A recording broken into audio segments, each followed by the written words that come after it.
Happy New Year's Eve. Let's talk about some year planning. So every year on New Year's Eve, the talk of New Year's resolutions start. And while I'm not here to hate on New Year's resolutions, don't get me wrong, I just think everyone is lacking a system. So this year I want to talk about why you don't need a New Year's resolution, you need a plan. So let's get into it. There is some discourse going on right now about why New Year's resolutions are unproductive or don't ever last. But I think that's the wrong way to think about it. The good thing about New Year's resolutions is that as a society, we are called to evaluate our lives every single January. And for some people, that's maybe the only period of reflection that they do all year. So that's important.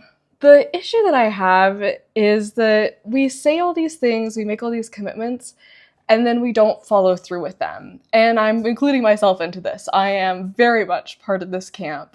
I don't want to hate on New Year's resolutions, but I want to reframe them so that we can talk about how to actually create a sustainable plan and follow through for what we want to do in 2026. So goals are great.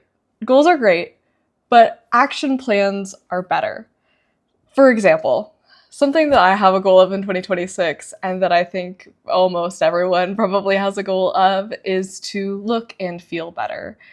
And while that's great on its own, there's not a lot that comes with that. There's not an instruction manual on how to look and feel better. Everyone's journey is different, but then that also means there's so much up to interpretation. And there can also be a lot of shame that comes along with New Year's resolutions.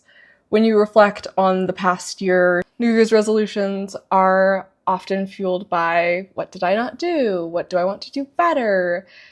What's something I missed out on? And then you think about, how do I feel bad? How could I feel better? I feel like I don't look great. I feel like I don't feel great. How can I feel better? And so because of that, you're like, okay, I need to look and feel better in 2026. And that's a great goal. It's a goal that I have, but it can be fueled by a lot of shame and this big push. I'm just going to do it and I'm going to commit to it. And if I don't do this now, I'm not going to do it. And so because there's a sort of all or nothing mentality with New Year's resolutions, I find that they're really hard to stick to. And that's why I think plans are the superior form of a New Year's resolution. Goals are great, but action plans are better. And I find this for a number of reasons. A, I'm able to break my goal down into these little bite-sized chunks.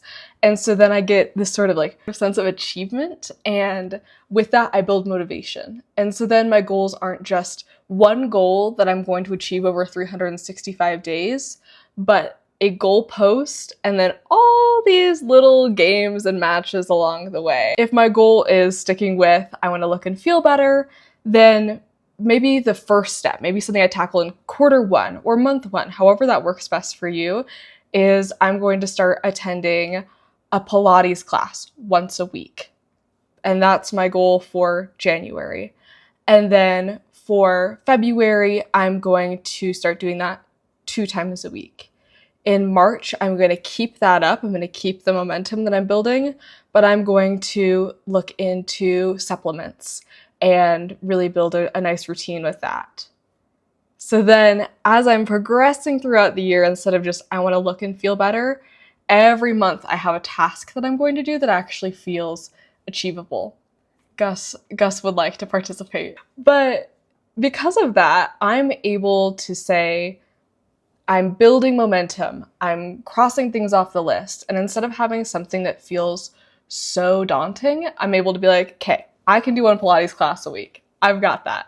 I can do that. It really just takes what is a proclamation and builds it into my everyday life, and in a way that feels very manageable. Something that I like to do to assist with this mentality is to bake rewards in, because I'm really all about taking like the shame and the guilt of saying like I need to just rehaul everything and being like, okay, how am I going to positively and sustainably change my life? The way that works for me is just adding in like little goals, little incentives. Think back to when we were in elementary school and had sticker charts.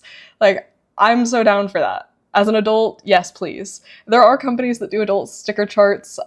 Star Sticker Chart is one of them. But it can be whatever you want. Those punch cards that people make online, I think, are really fun. So for example, with what we've been discussing, if my goal in January is to attend one Pilates class a week as part of my like broad resolution of looking and feeling better, then if I've done that, I will say, okay, I'm going to be able to buy myself a cute athletic set to wear to Pilates the next month. So then in February, when I'm trying to do 2 Pilates classes a week, then I'm more motivated by being like, okay, I feel good, I have this cute set, and then maybe I do the same thing after that month. And whatever it is, just having something to kind of push myself along and say, I'm working towards something. This isn't just a chore. This is something that is bettering me, that is making my life better, that is making me feel better, but also I have something to look forward to and work up to. So that's sort of how I like to do it. And then I think another layer on top of this to like build your ultimate New Year's resolution plan is to have an accountability buddy.